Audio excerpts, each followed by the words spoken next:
ஆலயா cotton வேட்டிகள், ஷர்ட்டுகள், wedding celebration.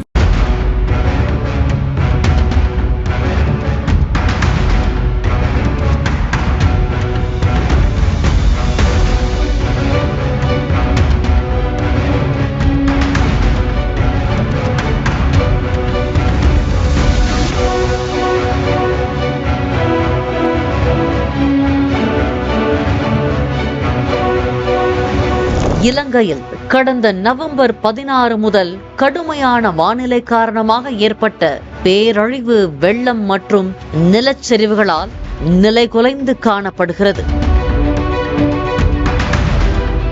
இலங்கையில் டிட்வா புயல் எதிரொலியாக கனமழை மற்றும் வெள்ளத்தில் சிக்கி உயிரிழந்தோர் எண்ணிக்கை 366 உயர்ந்துள்ளது என அந்நாட்டின் பேரிடர் மேலாண்மை மையம் தெரிவித்துள்ளது. திங்கட்கிழமை மாலை 6 மணி நிலவரப்படி 367 பேர் காணாமல் போய் உள்ளதாக பேரிடர் மேலாண்மை மையம் தெரிவித்துள்ளது. அதாவது 400க்கும் மேற்பட்டோர் காணாமல் போனதாகவும் கூறப்படுகிறது. தனி பெரும் தீவு நாடான இலங்கை 2 தசாப்தங்களில் இல்லாத அளவுக்கு மோசமான இயற்கை பேரழிவுகளால் பாதிக்கப்பட்டிருக்கிறது. இதனால் ஏற்பட்ட பேரழிவை சமாளிக்க ஜனாதிபதி அனுரகுமார திசாநாயக்க சனிக்கிழமை அவசர கால நிலையை பிரகடனப்படுத்தியிருந்தார். சர்வதேச உதவியையும் அவர் கோரினார். டிட்வா சூறாவளி தீவு முழுவதும் வெள்ளம் மற்றும் நிலச்சரிவுகளை கட்டவிழ்த்து விட்டதால் 25,000க்கும் மேற்பட்டோர் வீடுகளை இழந்து நிர்கதியான நிலைக்கு ஆளாகியுள்ளனர். தீவின் பல பகுதிகள் தொடர்ந்து கனமழை, வெள்ளம் மற்றும் நிலச்சரிவுகளை எதிர்கொண்டதால் சுமார் 11.1 லட்சம் பேர் பாதிக்கப்பட்டுள்ளனர். தலைநகர் கொழும்புவில் பெய்த கனமழைக்கு நகரம் முழுவதும் வெள்ளக்காடாக காட்சியளித்தன. டிட்வா புயல் இலங்கையின் மத்திய பகுதியை கடுமையாக பாதித்துள்ளது. மண் சரிவு மற்றும் மரங்கள் வேரோடு பெயர்ந்து விழுந்ததால் சாலைகளில் போக்குவரத்து முடங்கியுள்ளது. இதனை அப்புறப்படுத்தும் பணியில் பேரிடர் மேலாண்மை மைய குழுவினர் ஈடுபட்டு வருகிறார்கள். வெள்ளத்தால் பாதிக்கப்பட்ட பகுதிகளிலிருந்து 1,47,000 பேர் மீட்கப்பட்டு அரசு அமைத்துள்ள தற்காலிக நிவாரண முகாம்களில் தங்க வைக்கப்பட்டுள்ளதாக கூறப்படுகிறது. கெலனி ஆற்றில் வெள்ளப்பெருக்கு ஏற்பட்டுள்ளதால் கொழும்புவின் வடக்கு பகுதி முழுவதும் வெள்ளத்தால் சூழப்பட்டுள்ளது. மக்களின் இயல்பு வாழ்க்கை அடியோடு பாதிக்கப்பட்டுள்ளது. டிட்வா புயல் இந்தியாவை நோக்கி நகர்ந்ததை அடுத்து மீட்பு பணிகள் வேகப்படுத்தப்பட்டுள்ளன. இலங்கையில் மீட்பு பணிகளை மேற்கொள்வதற்காக ஆபரேஷன் சாகர் பந்து பெயரில் நிவாரண பணிகளை மேற்கொள்வதற்காக சேட்டக் ஹெலிகாப்டர்கள் INS விக்ராந்த் கப்பலில் இருந்து அனுப்பி வைக்கப்பட்டன. கடந்த வாரம் முதல் இலங்கையில் சிக்கித் தவிக்கும் இந்தியர்களை வெளியேற்ற இந்திய விமானப்படை சிறப்பு விமானங்களை இயக்கியது. மேலும் இந்திய விமானப்படையின் விமானங்கள் மற்றும் வணிக விமானங்கள் 2000க்கும் மேற்பட்ட குடிமக்களை திரும்ப அழைத்து வந்துள்ளதாக வெளியுறவு அமைச்சகம் திங்களன்று தெரிவித்துள்ளது. INS விக்ராந்தின் சேட்டக் ஹெலிகாப்டர்கள் மற்றும் IAF Mi-17கள் விரிவான விமான பயணங்களை மேற்கொண்டு பல நாடுகளைச் சேர்ந்த 121 பேரை மீட்டன. இதில் படுகாயமடைந்தவர்களும் அடங்குவர்.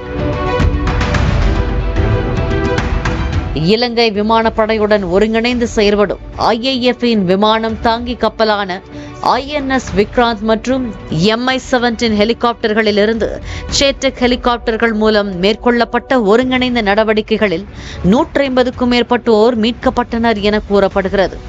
கர்ப்பிணி பெண்கள், குழந்தைகள் மற்றும் படுகாயமடைந்தவர்கள் உட்பட சிக்கி தவிக்கும் மக்களை இந்த ஹெலிகாப்டர்கள் மீட்டன. வரும் நாட்களில் தீவு முழுவதும் மேலும் பலத்த மழை பெய்யும் என்று எச்சரிக்கப்பட்டுள்ளது. இலங்கையில் காணாமல் போனவர்களில் 5 கடற்படை வீரர்களும் அடங்குவர் என தகவல் வெளியாகியுள்ளது. அவர்கள் நாட்டின் வடகிழக்கில் உள்ள சாலை லகூனில் உள்ள ஒரு கடற்படை துணை நிலையத்தில் நிரம்பி வழியும் தண்ணீரை துண்டிக்க முயன்ற போது கடைசியாக காணப்பட்டனர் என சொல்லப்படுகிறது. வெள்ளத்தில் சிக்கி தவிக்கும் குடும்பங்களை சென்றடைய 24,000க்கும் மேற்பட்ட காவல்துறை, ராணுவம் மற்றும் விமானப்படை வீரர்கள் இன்னும் முயற்சி செய்து வருவதாக அதிகாரிகள் தெரிவித்தனர்.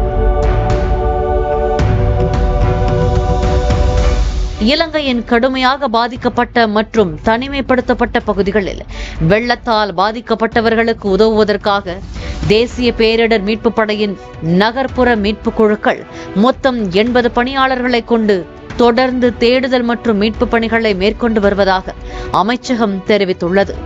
சிக்கி தவிக்கும் குழந்தைகள் மற்றும் பெண்களை மீட்பதற்காக புத்தளத்தில் NDRF குழுக்கள் பல வெளியேற்றங்களை மேற்கொண்டன. கொச்சிக்கடை மற்றும் பதுல்லா பகுதிகளிலும் அவர்கள் மீட்பு பணிகளை மேற்கொண்டனர். சர்வதேச கடற்படை மறு ஆய்வுக்காக கொழும்பிலிருந்து 2 இந்திய கடற்படை போர்க்கப்பல்களில் இருந்து 9.5 டன் அவசர கால உணவுப் பொருட்கள், 3 IAF விமானங்கள் மூலம் விமானத்தில் கொண்டு செல்லப்பட்ட 31.5 டன் நிவாரணப் பொருட்கள் மற்றும் திங்களன்று இந்திய கடற்படை போர்க்கப்பலான INS சுகன்யா எடுத்துச் சென்ற 12 டன் நிவாரணப் பொருட்கள் உட்பட இதுவரை 53 டன் நிவாரணப் பொருட்களை இந்தியா இலங்கைக்கு வழங்கியுள்ளது. நிவாரணப் பொருட்களில் கூடாரங்கள், தார்பாய்கள், போர்வைகள், சுகாதார பொருட்கள், சாப்பிட தயாராக உள்ள உணவுப் பொருட்கள், மருந்துகள் மற்றும் அறுவை சிகிச்சை உபகரணங்கள் ஆகியவை அடங்கும். இலங்கை பணியாளர்களுக்கு பயிற்சி அளிப்பதற்காக 5 பேர் கொண்ட மருத்துவ குழுவுடன் 2 மொபைல் மருத்துவமனைகளான பிஷம் கியூப்ஸை இந்தியா அனுப்பியுள்ளது. இலங்கையின் மிக நெருக்கமான கடல்சார் அண்டை நாடான இந்தியா அண்டை நாடுகளுக்கு முன்னுரிமை கொள்கை மற்றும் தொலைநோக்கு மகாசாகர் கொள்கைக்கு இணங்க இலங்கைக்கு உதவி செய்கிறது.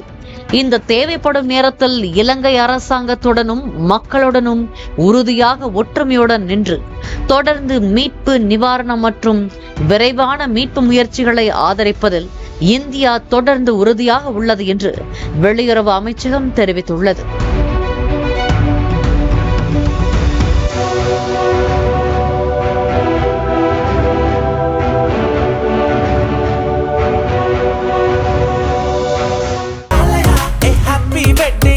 ஆலயா காட்டன் வேட்டிகள், ஷர்ட்டுகள், வெட்டிங் செலிப்ரேஷன்.